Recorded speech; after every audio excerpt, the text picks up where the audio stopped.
Welcome to Mind Pilot. This is Dr. Jana Price-Sharps. Today we're going to talk about what do you do when you're in a very dark place.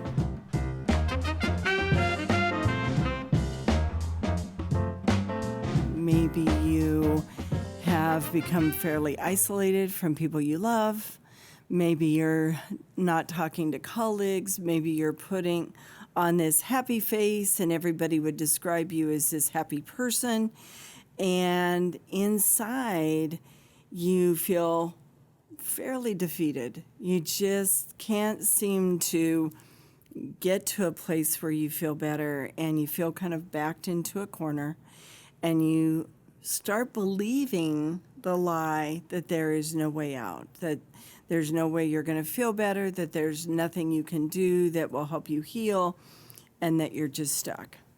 First of all, and I want you to hear me, that is never true.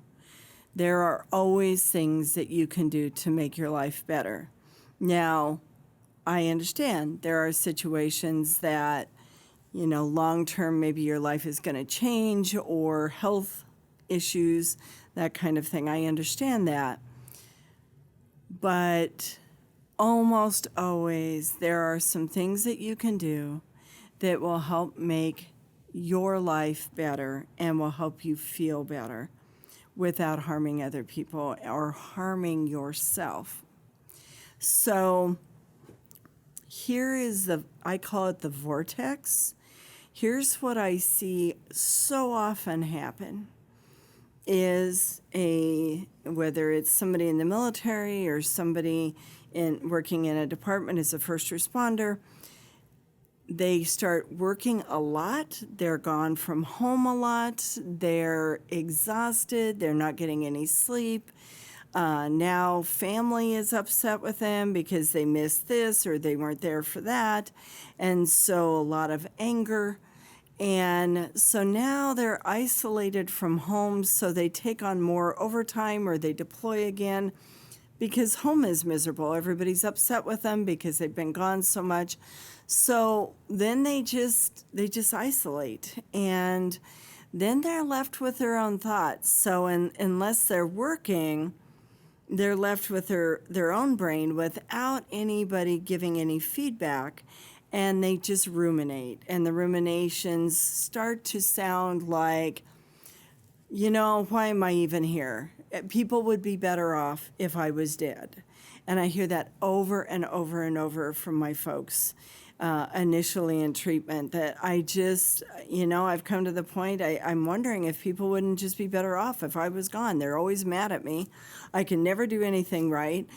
There's no way I can get out of this situation, or nothing that I can do that'll make anybody happy. So why bother? Why am I even here? And so they go down that vortex, and the more they say that to themselves, the more they begin to believe it.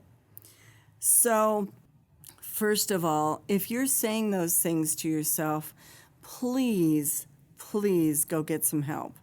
There are a lot of therapists, there are a lot of suicide hotlines, there are a lot of places that you can get help. Don't wait until it becomes so dark that you can't see any light. And then you get intoxicated, or you use something to numb the pain, and you make stupid decisions. And yes, I believe suicide is a stupid solution, because it leaves a wake of heartache for other people that is just unbelievable. And the research shows us that kids that have a parent that commits suicide are much more likely to commit suicide when they're older. The friends are just devastated. The family is devastated. And for years, I've had people in my office that had a friend 10 years ago that committed suicide, and they're still worried and wondering about, is there something I could have done differently? If I'd have just called him, maybe he would have been okay. If I'd have just reached out to her, maybe she would have been okay. And it just creates such a storm that you're not going to be here for. But I guarantee you they're not better without you. They just aren't. That is a lie that your brain tells you when you're feeling depressed. It is a lie. It is not true. They may be mad at you, but it doesn't mean that they're going to be better off without you. It creates horrible trauma for the people that you leave behind. There is always, always a light at the end of the tunnel. Just because you can't see it doesn't mean that it's not there. You need to find a therapist who can see it for you and help you walk towards that and heal. And a lot of times, healing begins with, you know what, this situation sucks, but I'm going to figure out a way out of it. That's where healing starts. I'm going to reach out to somebody and ask for some help. I am going to talk to a friend of mine and see if they know any resources. I'm going to talk to my peer support team and see who they can recommend. I understand that you need to be careful in disclosing things. I've worked with first responders for almost 24 years now, and I get that you really need to be careful because you don't want to end your career. But I tell you what, I'd rather you end your career than end your life, because your life is precious. It is precious to those who love you, to your friends, for people that look up to you.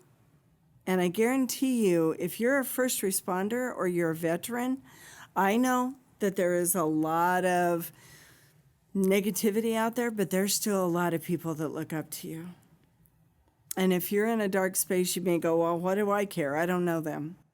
Well, I tell you what, you may be another person's only hope. And if they think somebody in your position just goes ahead and kills himself or herself, that might be seen as an option for them too. It is a devastating ripple effect. So get some help, reach out, talk to somebody. If the first person you talk to is peer support and that doesn't work very well, talk to somebody else. You have resiliency or you wouldn't be in this job. You would not be able to do the years that you've done in this job without having a lot of internal strength. Use that strength to help yourself. Use that strength to make your life better, because you deserve that. You get to be happy, and there is a path to where you can get to be happy. There just is. You may not see it, I get that, but there is a path. So reach out. I know it's uncomfortable, but there's people that care about you. Reach out to them. Make those connections and find a therapist or a psychologist that understands what you do for a living and can help walk you back in to that light. Because there is light, promise you. There really is. But you're going to have to start walking first. Make that commitment today. You get to have a happy life. You get to feel good.